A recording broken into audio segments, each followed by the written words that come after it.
Apocalipsis capítulo 1.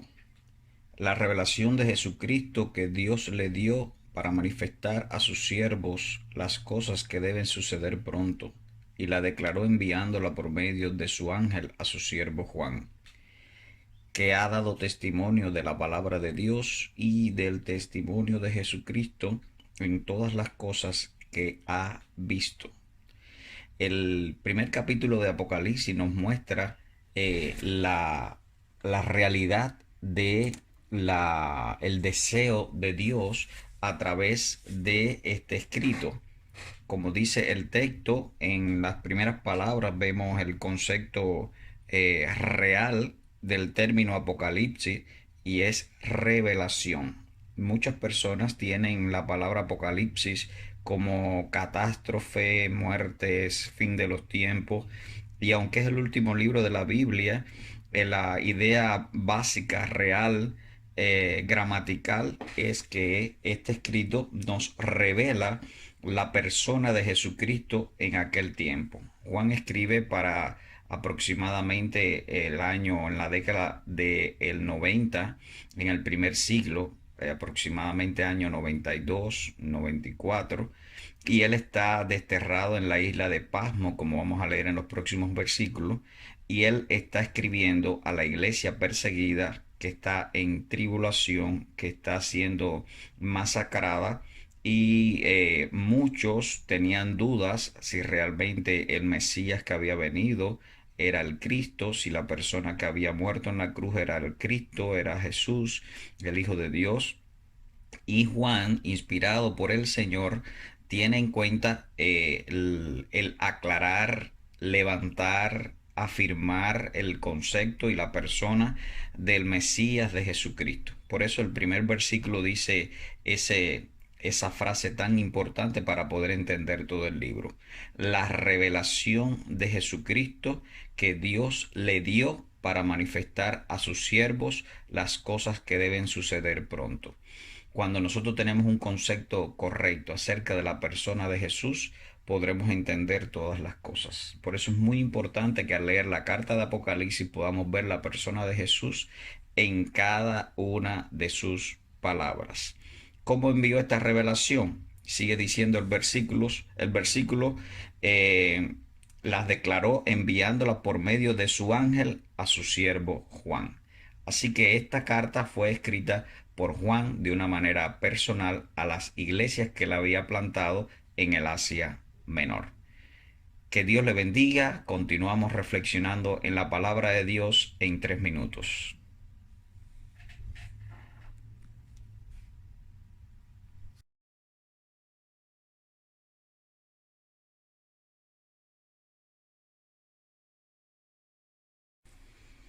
Quiero que tengamos en cuenta en el versículo 1, la última frase, hablando acerca del ángel que Dios envía esta revelación a Juan el apóstol. Y reitero, el ángel de Dios. En mi opinión, no se refería a cualquier mensajero, hablando del concepto de ángel, sino que era el ángel de Dios. Luego veremos por qué hago esta denotación. En el versículo 2 observamos que el apóstol hace una observación de que Juan había dado testimonio de la palabra de Dios y del testimonio de Jesucristo y de todas las cosas que había visto. La experiencia del apóstol Juan ya era un hombre anciano y era el último de los apóstoles que había quedado. De hecho, muere de muerte natural, no como los otros 10 apóstoles que sí fueron asesinados, torturados, crucificados, algunos de ellos. Y Juan estaba dando testimonio del poder de Jesucristo, de la palabra y de toda la experiencia, es decir, las cosas que había visto. Verso 3 nos habla de la bienaventuranza de aquel líder o de los líderes que leerían este escrito a la iglesia del Señor y de manera práctica a las iglesias del Asia Menor. Y también esta bienaventuranza se iba a extender no solo a los que leían, sino a los que escucharan las profecías de las palabras de esta profecía y la obedecen. Así que hay una bienaventuranza para tres tipos de personas. Uno para los que leen, dos para los que escuchan y tres para los que la obedecen. Y quiero denotar esto, es muy importante estudiar la Biblia y conocerla, es muy importante leerla, pero Dios espera de nosotros aún más.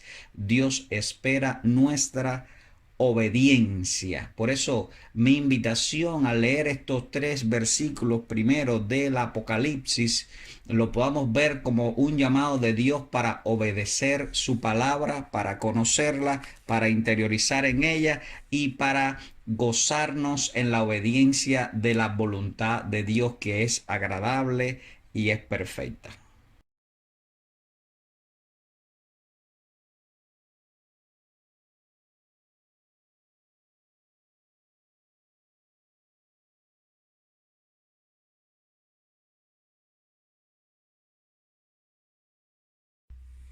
Apocalipsis capítulo 1, verso 4. Juan a las 7 iglesias que están en el Asia. Gracia y paz a vosotros del que es, del que era y del que ha de venir, y de los 7 espíritus que están delante de su trono. Este versículo nos lleva a pensar en varios aspectos importantes. Me gusta mucho porque hace alusión para mí hasta a la Trinidad, porque Juan está, uno, denotando los destinatarios. Históricamente y de manera puntual fue escrita a los hermanos, a las iglesias que están en el Asia. Y le da dos aspectos importantes, dos elementos importantes para estas iglesias y también para nosotros hoy. Gracia y paz. La gracia es aquello que recibimos de parte de Dios que no merecemos. Realmente de la salvación, el perdón, muchos elementos de la gracia. Paz es la misma presencia de Dios, porque realmente cuando tenemos a Dios tenemos paz. De hecho, uno de los títulos mesiánicos que el profeta Isaías menciona es príncipe de paz. Así que el apóstol Juan está enviándole esta carta a los hermanos en el Asia y les aporta en su bendición gracia y paz del que era, del que es, del que era y del que ha de venir. Es decir, está hablando de la eternidad de Cristo, porque Juan está siendo usado por el Señor para traer este mensaje a las iglesias y a nosotros hoy, pero realmente el autor de este mensaje es Jesucristo, que siempre ha sido, que era entre ellos y el que va a regresar. Está denotando el regreso porque había mucha confusión y para algunos desesperanza de no ver que Cristo regresaba.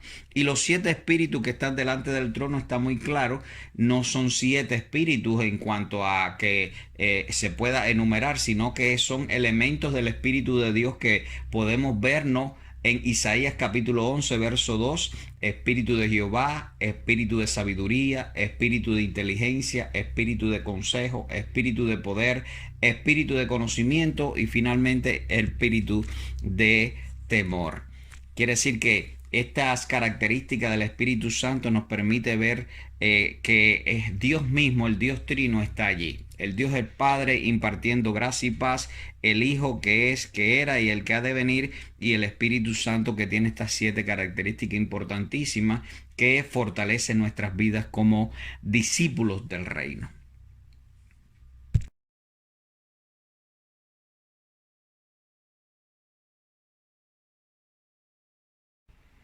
Versículo 5, el apóstol Juan está describiendo ahora a Jesucristo y usa la frase testigo fiel para referirse a mártir fiel, testigo del reino, el cual en los tiempos en que vivió testificó con su vida y con su muerte. Por eso continúa diciendo el versículo, el primogénito de los muertos.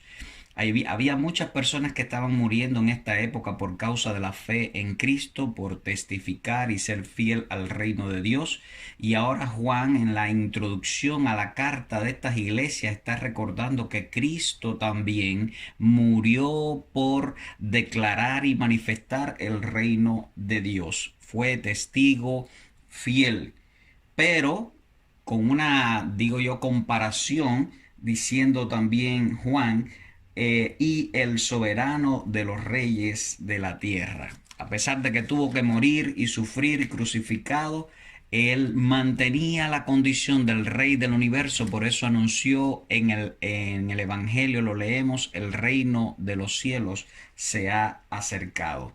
Juan está recordándole a toda la iglesia que está sufriendo ahora que Jesús era y es el soberano de los reyes de la tierra, y por eso nos amó y nos lavó de nuestros pecados, por supuesto, muriendo en la cruz del Calvario como testigo fiel del reino de Dios, y por eso pudo lavarnos de nuestros pecados por su sangre derramada en la cruz del Calvario, haciéndonos entonces para él reyes y sacerdotes. Verso 6 estoy leyendo, para el Dios, su Padre, y que a él, el Padre, sea la gloria y el imperio por los siglos de los siglos.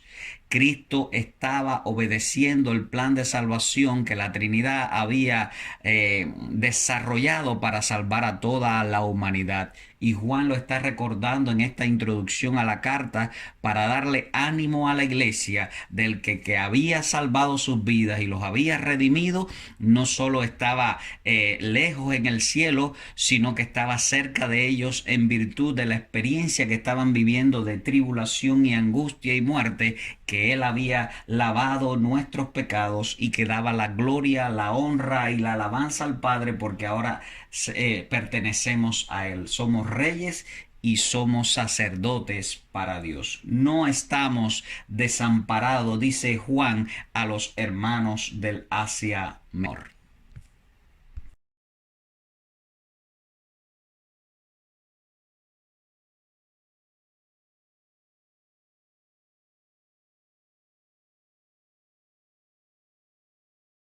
Apocalipsis capítulo 1, verso 7. Juan en esta introducción ahora también denota algo muy interesante para la cristiandad de aquellos tiempos y para ti y para mí hoy. He aquí viene con las nubes y todo ojo le verá, y los que les traspasaron y todos los linajes de la tierra harán lamentación por él. Sí, amén. El sí y el amén no está siendo una afirmación de deseo, sino una afirmación de hecho, porque así va a suceder. Cuando Cristo venga, toda persona lo va a ver, incluso los muertos y los vivos, porque los muertos serán resucitados, uno para perdición eterna y otro para salvación eterna. Y nosotros los que estaremos vamos a ver su gloria, la presencia del Señor. Y como aquí está denotando, Juan está diciendo, todos los que los traspasaron, los que lo mataron, también, y todos los linajes de la tierra harán lamentación. Yo pienso que va a ser el cotidiano, ay Dios mío, que muchos dicen hoy. Muchos van a lamentar cuando vean al Rey de Reyes y Señor de Señores arribando a la tierra para levantar a la iglesia. Y me gusta mucho esa doble afirmación de Juan, terminando el versículo 7. Sí y amén. Así mismo sucederá. El verso 8 da un vuelco hablando de Juan como el escritor, pero ahora habla el mismo Jesús. Y dice Jesús, yo soy el alfa y el omega, el principio y el fin, dice el Señor, el que es, el que era y el que ha de venir, el Todopoderoso. Ahora Dios mismo, Jesús, está dando una descripción de su persona. Él es el comienzo y el fin. Él es el todo de la historia de la humanidad y Él va a venir. Él es el todopoderoso. en medio de toda la situación tan tensa que está viviendo la iglesia, Juan y Jesús le están describiendo el todo poder de Dios, manifestándolo para darle aliento, para darle vida y para darle fuerza. Espero también que hoy Dios te dé aliento y vida porque Él es el mismo. Él es el alfa y Él es la omega.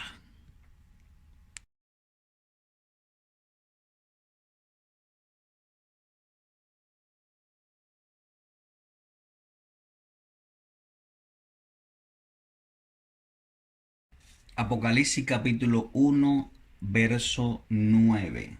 Yo, Juan, vuestro hermano y copartícipe vuestro en la tribulación, en el reino y en la paciencia de Jesucristo, estaba en la isla de Pasmo por causa de la palabra de Dios y el testimonio de Jesucristo. Me gusta mucho cuando podemos leer exactamente lo que nuestra traducción en el español nos describe acerca de Juan en su condición al estar dictando o escribiendo esta carta a los hermanos en el Asia. Juan se describe como vuestro hermano. Juan siendo el pastor y apóstol en la responsabilidad de enseñanza de la doctrina bíblica y de la plantación de iglesias y discipulados. Ahora Juan también está poniéndose en el mismo nivel, vuestro hermano. Dice Juan, yo soy como ustedes de alguna manera. También sigue ampliando este concepto de la igualdad en la iglesia, incorporando dos frases importantísimas que dice, copartícipe en vuestra tribulación. Yo sé lo que ustedes están viviendo. La palabra tribulación nos está hablando de todo el fenómeno de que estaba pasando la iglesia, de problemas, de asesinatos, de siendo atribulado por su fe. También Juan es copartícipe en el reino de Dios como el tema y la práctica y la vida fundamental de la iglesia en el primer siglo, tanto de los apóstoles como la predicación de Cristo. Él dijo, el reino de los cielos se ha acercado. Esta gente estaba testificando de la presencia del reino y por eso estaba sufriendo. Y también Juan era copartícipe en la paciencia de Jesucristo. La paciencia de Cristo está manifestándose aquí, viendo a la gente lejos de Él y no queriendo buscar de su rostro y su voluntad. Pero también la paciencia de Cristo se manifiesta en la iglesia para que nosotros estemos centrados en su voluntad. Dice el verso 9, yo estoy en la isla de Pasmo, dice Juan, por causa de la predicación de la palabra de Dios y de testificar de Cristo. Así que Juan está escribiéndole a la iglesia en el Asia Menor casi en la misma condición o peor que muchos de ellos en la tribulación que estaban viviendo. Juan estaba preso, desterrado, aislado en la isla de Pasmo, anciano, por haber predicado la palabra de Dios, la palabra del camino, y por testificar, es decir, exponer su vida por causa de Cristo.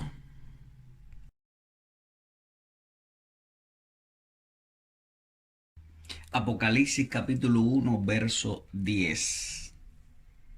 Yo estaba en el Espíritu en el día del Señor y oí detrás de mí una gran voz como de trompeta que decía, yo soy el alfa y el omega, el primero y el último, escribe en un libro lo que ves y envíalo a las 7 iglesias que están en el Asia: Éfeso, Esmirna, Pérgamo, Tiatira, Sardis, Filadelfia y la Odisea. Estamos claros que Juan ahora está en el Espíritu Santo, está revestido por el Señor, animado por el Señor, con las mismas características que describíamos anteriormente en los primeros versículos. Pero dice exactamente en qué día, dice en el día del Señor. Para los cristianos en el primer siglo, para los apóstoles y para Juan, está dejando claro que él estaba en el primer día de la semana recibiendo esta revelación y dice que estaba en el día del Señor.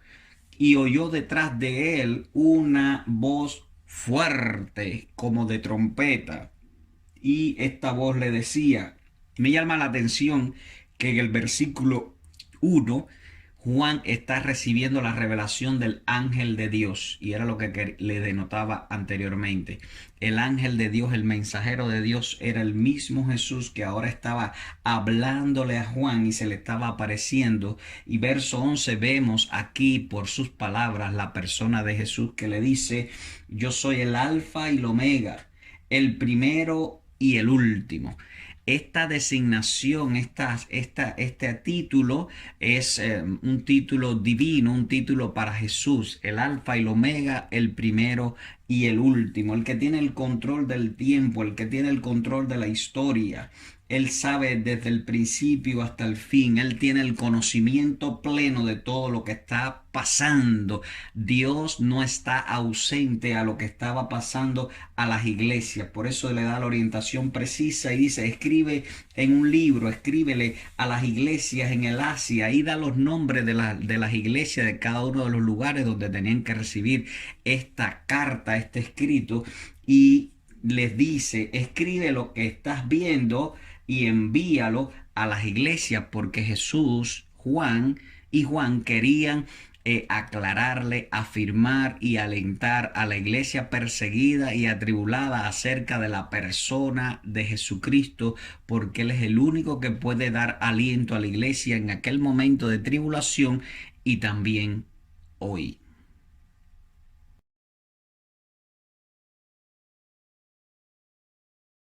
Apocalipsis capítulo 1, verso 12. El verso 12, 13 y 14 comienzan a describir aquel poderoso ser que estaba ahora detrás de Juan en el día del Señor. El, la imagen del ser que Juan vio era, vio 7 candeleros de oro. Recuerdo aquí los candeleros eran usados para dar luz, para iluminar. Eran 7. El número 7 es número de perfección. Y estos candeleros eran de oro. Así que habían 7 candeleros que daban luz y que eran de oro, metal de gran precio, de gran valor. No olvidemos ese verso 12. Verso 13, en medio de los 7 candeleros, y había uno semejante al Hijo del Hombre, a Jesucristo, por supuesto, vestido de una ropa que llegaba hasta los pies, ropas largas. Para aquel tiempo, las personas que se ponían ropa larga eran personas de la realeza, porque está describiendo a Jesús como el Rey de Reyes y Señor de Señores. Juan está viendo al ser, a Jesús, al ser eterno, a Dios, con ropas largas hasta los pies. Dice que ceñido en el pecho con un cinto de oro. Nuevamente el metal precioso que describe gran valor, pero también realeza. Los reyes usaban cintos de oro también, porque la imagen que en este escrito Juan estaba enviando a las iglesias era de Jesús como el Rey de Reyes. Y en el verso 14 dice que la cabeza y el pelo, los cabellos eran blancos como la lana, como la nieve.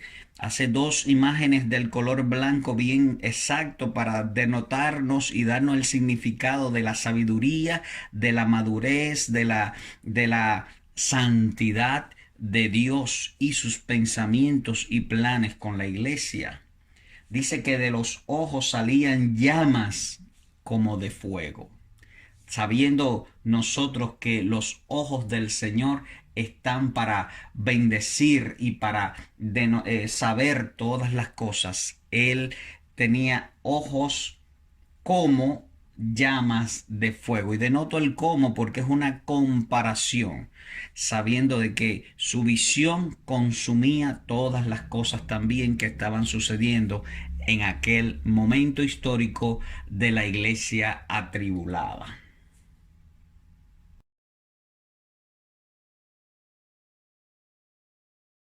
Apocalipsis capítulo 1, verso 15.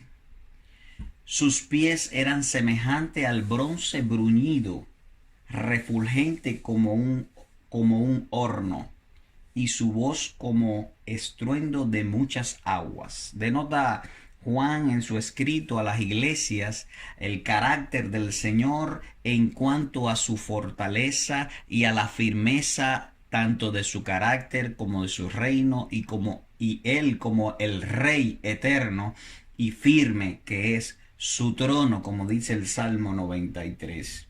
Verso 16, tenía a su diestra 7 estrellas. Posteriormente veremos que son las 7 estrellas, pero tenía 7. Nuevamente repite aquí número 7, número de perfección. Veremos que son las estrellas un poco más adelante. Dice 7 estrellas, y de su boca salía una espada aguda de 2 filos. Los que hemos leído el Nuevo Testamento sabemos que la espada, como espada de 2 filos, es la palabra de Dios y sale de la boca de Jesús, recordándole a los hermanos del Asia Menor, pero también a nosotros hoy, que la palabra de Dios que sale de su boca alimenta nuestras vidas y es como espada de 2 filos.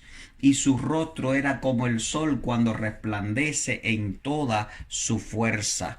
Recordemos que Jesús dijo: yo soy la luz del mundo. Este planeta, desde el punto de vista físico, recibe la luz poderosa del sol, pero espiritualmente y en muchas ocasiones muchas personas han visto la luz refulgente de Cristo. Tenemos en Hechos capítulo 9 cuando el apóstol Pablo cayó como, es decir, ciego por la luz tan fuerte como el sol del mediodía. Y ahora Juan está teniendo la misma experiencia de ver su rostro como la luz que resplandece en su fuerza. Yo añadiría en toda su fuerza.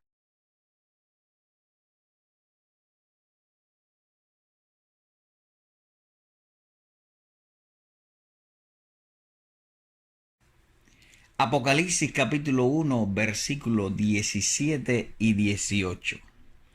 Juan nos dice: cuando le vi, caí como muerto. Por supuesto, el cómo nos describe que es una comparación, no es que haya muerto, pero cayó a sus pies, a los pies de Jesús. Jesús puso la mano derecha sobre él en señal de, digo yo, conexión del cuerpo de Jesús con el cuerpo de Juan, y le dijo algo muy importante que también nos dice hoy a nosotros: no temas, yo soy el primero y el último. Es decir, yo tengo el control de toda la historia, desde el principio hasta el final, desde la creación hasta el fin de los tiempos. Esto se aplica para ti y para mí hoy también. Jesús tiene su mano derecha sobre ti. Él te dice también: yo tengo el control de todo. Desde el primero, desde el principio he estado junto a ti. Y la frase: no temas. Verso 18. Jesús ahora menciona un aspecto importante del Evangelio. El que vive o el que vivo se refiere a su existencia eterna. También dice: estuve muerto, recordándole a Juan, recordándole a sus lectores, es decir, a los hermanos del Asia Menor, y también a ti hoy, recordándole que Él estuvo muerto, que Él murió por toda la humanidad, que Él murió por el pecado de todos, que Él se sacrificó, puso su vida por ti y por mí. Y suma y dice: mas he aquí vivo. Ahora Jesús está recordando su resurrección, punto vital en el Evangelio de Jesucristo, ya que nadie puede dar lo que no tiene. Así que Él está vivo. Él es el Dios vivo por la eternidad, de los siglos y por los siglos. Y como dice, amén. La siguiente frase nos señala algo muy importante. Dice: yo tengo las llaves de la muerte y del Hades. Aquí nos señala Jesucristo que es Dios y tiene el control de la muerte. Por supuesto, recuerda, la muerte es la consecuencia o el resultado del pecado. El Hades es la eternidad, o yo llamo la puerta a la eternidad, donde las personas van a su destino que han escogido aquí. Si los que no tienen a Cristo van al infierno, pero los que tenemos a Cristo vamos al cielo. Entonces Cristo tiene el control del destino eterno, también para tu vida y para todos en este mundo.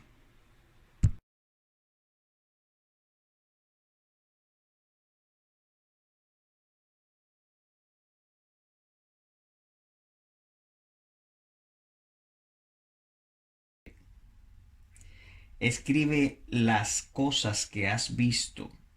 Ahora Jesús le está dando orientaciones precisas al apóstol Juan para que las iglesias del Asia Menor recibieran el mensaje exacto acerca de la descripción de la persona de él, es decir, de Cristo. Y le dice, escribe las cosas que has visto, toda la descripción de mi persona para que la iglesia tenga seguridad y confianza en quién yo soy. Cuando una persona sabe quién es Jesús, tiene seguridad en su vida espiritual, en su existencia en medio de las circunstancias, porque Jesús es el Rey eterno, el que tiene control de la vida, el que tiene el control del principio y de lo último, de toda la historia de la humanidad, tanto en aquel siglo como en nuestros tiempos. Dice, escribe las cosas que has visto y las que vas a ver después de esta. Juan está en el momento de recibir una revelación. Anoto Apocalipsis, que quiere decir revelación. Una revelación no solo de la persona de Cristo, sino del futuro para la iglesia de Cristo. Porque el más interesado por el futuro de la iglesia es el mismo creador de la iglesia, el sustentador de la iglesia, Cristo Jesús. Verso 20, yo digo, es la descripción o explicación de muchas de las imágenes del lenguaje que existen en el capítulo 1. Y dice así, el misterio de las 7 estrellas que has visto a mi diestra y de los 7 candeleros de oro son, las 7 estrellas son los ángeles de las 7 iglesias. Por supuesto, ángel aquí quiere decir mensajero. Son los mensajeros de las 7 iglesias, los pastores. Y eh, los, las 7 candeleros que has visto son las 7 iglesias. Cuando el Señor está manifestándose a través de Juan, está enviando un mensaje a su iglesia, la iglesia del Señor, por supuesto distribuido en la tierra en aquel tiempo en el Asia Menor para la responsabilidad del apóstol Juan, pero en estos tiempos en todo el mundo donde estamos como iglesia y la responsabilidad de hablarle a los pastores, que tenemos la alta responsabilidad de transmitir la revelación del Señor Jesucristo para estos tiempos y Juan para aquellos tiempos. Jesús tenía a su diestra, en su mano derecha, a la iglesia. Jesús está dando esperanza a la iglesia diciéndolo, yo lo tengo en mi mano derecha.